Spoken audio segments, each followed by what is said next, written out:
Peut-on raconter son père sans trahir ce qu'il a été? Peut-on mettre en mots une vie simple sans la réduire? Dans La Place, Annie Ernaux écrit un livre bref mais immense, un livre de deuil, d'amour et surtout de classe.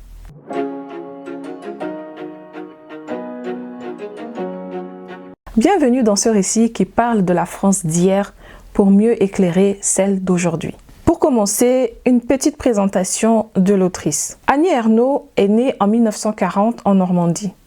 Elle est l'une des grandes figures de la littérature française contemporaine.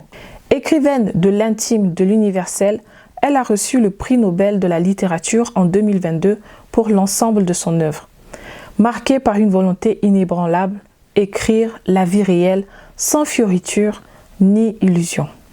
Fille d'ouvrier, devenue petit commerçant, elle grandit dans un environnement populaire avant de rejoindre l'université et de devenir professeure. Cette trajectoire ascendante qu'elle appelle transfuge de classe sera au cœur de tous ses textes et tout particulièrement de son œuvre La Place. Quel est le contexte et l'origine du livre? La Place paraît en 1983, peu après la mort du père d'Annie Ernaux. Mais ce n'est pas un simple hommage. Ce livre est écrit à la troisième personne, comme pour garder une distance, comme pour ne pas s'emparer de sa vie. Ernaux s'y interroge. Comment transmettre l'existence d'un homme sans la trahir? Comment éviter le piège du mépris ou de l'embellissement bourgeois? Ce n'est pas un roman, ce n'est pas tout à fait une autobiographie non plus. C'est ce qu'Annie Ernaux appelle texte plat, c'est-à-dire un récit sans effet littéraire, sans lyrisme, volontairement simple, comme l'était la vie de son père. Mais sous cette simplicité apparente se cache un bouleversement, un choc intime, intellectuel, politique. Pour vous résumer un peu La Place d'Annie Ernaux. La Place raconte la vie du père d'Annie Ernaux, de son enfance pauvre à sa mort. Né dans une famille de journaliers, peu éduqué, il deviendra ouvrier, puis petit commerçant après la guerre. Un homme du peuple, travailleur, modeste, fier sans être démonstratif.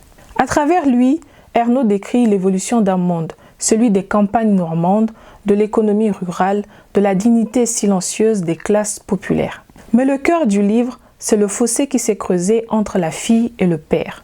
Ernaux, devenue professeure, puis écrivaine, vit dans un monde où les mots, les idées, les références culturelles ne sont plus les siens. Et c'est ce fossé, cette place qui les sépare. Place sociale, place symbolique, place affective que le livre interroge.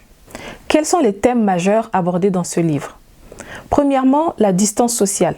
La Place montre comment l'ascension scolaire peut devenir une rupture. Ernaux écrit « Entre le monde d'où je viens et celui où je vis, il n'y a pas de continuité. » Deuxièmement, l'effacement de soi. Ce texte n'est pas sentimental, il évite la glorification, le pathos. Ernaux ne cherche pas à rendre son père intéressant, mais à lui restituer sa vérité. Ensuite, il y a le sujet du deuil et la honte sociale. Derrière l'hommage se cache une forme de culpabilité, celle d'avoir quitté un monde, d'avoir honte de l'avoir quitté et honte d'en avoir eu honte. Et enfin, l'écriture comme devoir est également un sujet abordé dans l'œuvre.